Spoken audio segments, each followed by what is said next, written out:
I think I think I started as a hospital pharmacist, and I like that area because I didn't want to work in a community pharmacy. I wanted to work in a place that was clinical. I could use my knowledge a bit more. So that's why I decided to become a clinical pharmacist. And I liked it because I felt that there was greater input in using my technical skills. And also I particularly got more patient contacts, I suppose. I didn't feel like community pharmacies would have provided me that.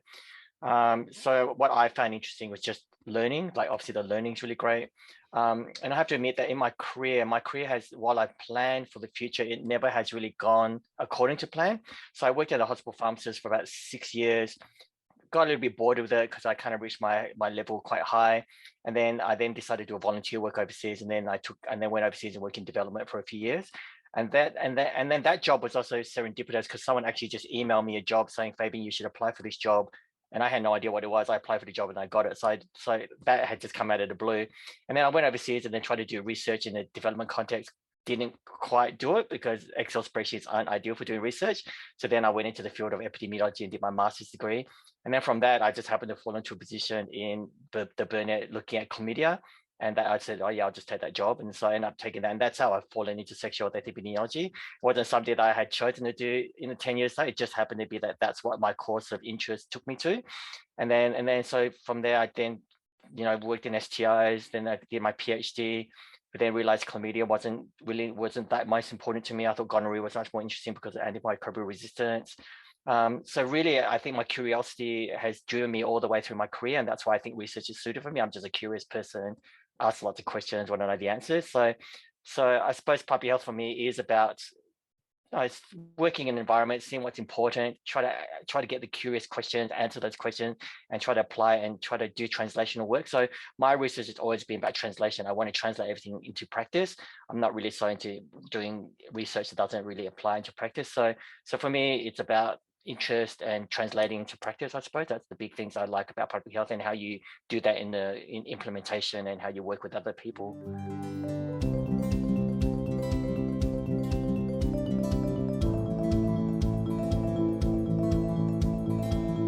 I suppose I wanted to start by giving the example of, those gender fluidity, how it's quite changed quite a lot. So in my career in sexual health, we've now moved away from, the binaries of gay, lesbian, male, female. So I think now that as sexuality becomes more fluid and people are becoming more comfortable to identify with their gender, I think that's much harder now. So I'm talking about non-binary people, particularly trans and transgender intersex populations. So I think for those young individuals, when you're younger and you're non-binary, you're trans, that's obviously a very difficult transitional time for them because it's not a well-known, it's not a mainstream thing that media and populations talk about. So I think the biggest risk for young people is that once they identify the gender, to be able to talk about it safely, to be able to be in an environment where they feel safe to be able to express how they feel.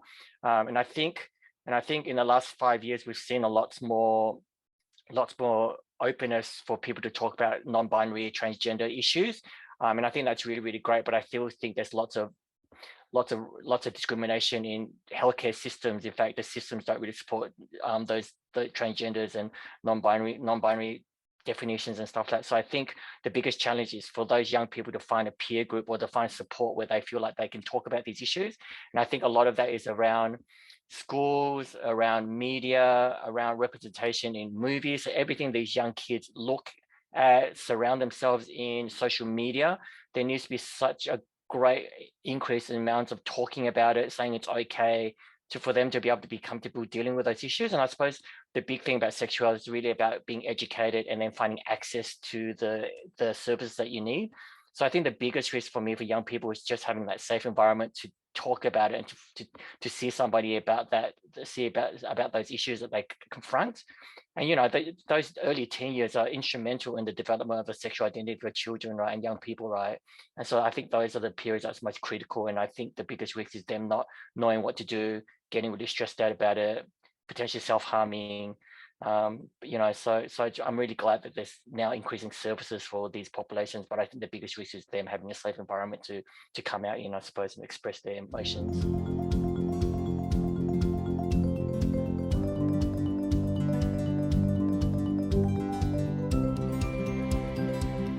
Yeah, so I work closely with Melbourne Sexual Health, and I suppose there was this impression that services are shut down, but in fact, services hadn't shut down at all.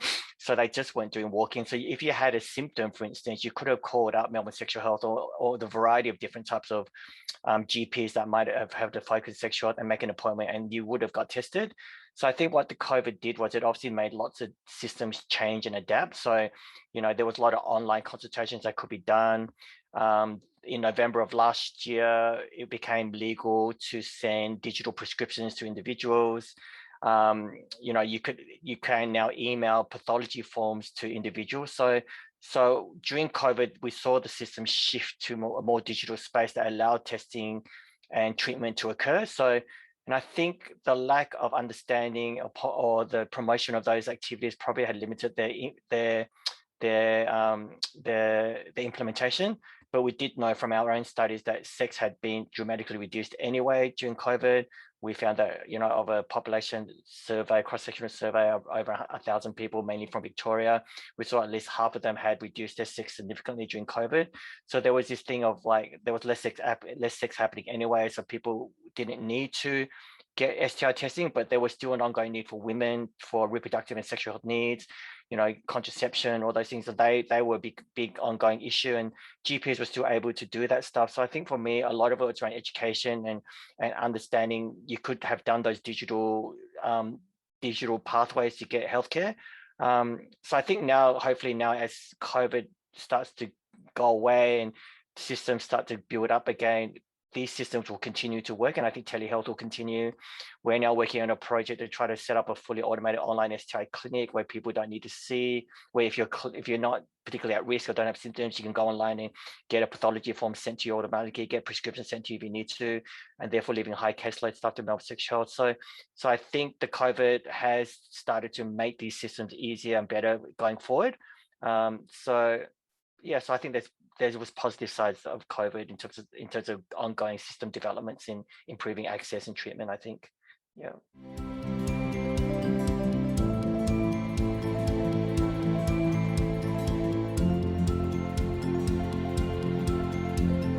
So in terms of artificial intelligence, I think we're still quite a far way away from this. So artificial intelligence would rely on millions and millions of cases to have good data to be able to feed into the algorithms. So there already is tools online now that you can go in to kind of assess your risk, but they're not particularly accurate. So I think the AI stuff has a lot of way to go. And often you'll find with these AI tools is that the outcomes are fairly obvious. Like, if you've had lots of STI in the past, you've had unprotected sex, or not unprotected sex, condomless sex. So usually what it finds is that if you have those particular type of risk factors, you're more likely to have an STI. So I don't necessarily think you need algorithms to tell you that you're at risk. And I think that the more education we have around young people to kind of have ownership around a particular activity and risk. So we find that if someone owns the fact that they think they're at risk of an STI, then they're more likely to seek testing and information. But if you think you're not going to be at risk, you're impervious or you're protected somehow, then those are the type of people that need further education to say, there is activities that will put you at risk at STIs. So I think in terms of going forward, I think the digital space is quite important now. So we know that sexual clinics are now quite overwhelmed with the number of people going into there to get services. So we find that there's lots of people that go there just for regular screening. They're not particularly symptomatic. They probably aren't at high risk of having lots of infections. But they still take up a lot of the time and services and resources of these clinics. So we're trying to envision now to see if we can pull these lower risk people into a system where they can then get automated. They get stuff sent out to them digitally, like a digital pathology form and digital prescriptions. Then that kind of saves the experts in those clinics to deal with the more complicated cases. So we're finding now that clinics are being overwhelmed now because of the high caseloads of people, which is good. I suppose people are seeking testing as well. There's also obviously PrEP, which is pre-exposure prophylaxis in people who think they're at risk of HIV. So these HIV negative people, they take a HIV drug to prevent them getting HIV. So it's a pre-exposure prophylaxis. So as part of that policy, they need to have screening every 3 months for HIV and STIs. So you've got this cohort of people that potentially have more condomless sex, have more STIs, they go regular screening. So those things also adds to the resources that need to be used at these sexual clinics. So if there's a way to kind of reduce those loads, those regular screening loads out of the expertise of these clinics and put them into a more streamlined process, that would help the system a lot. So I think digital is the way to go in the future. Because it will be another component of a healthcare system that would look at reducing the loads of specific clinics to do it. So I think the more different programs we have that we throw into the mix of STI screening, the better. And I think STI and online are going to be the way to go, because we know young people love the online space. They like it as well. So we know that works. So I think is this the beginning of trying to make the digital space work better, given that COVID has now shown us that that's where we need to go, I think. Yeah.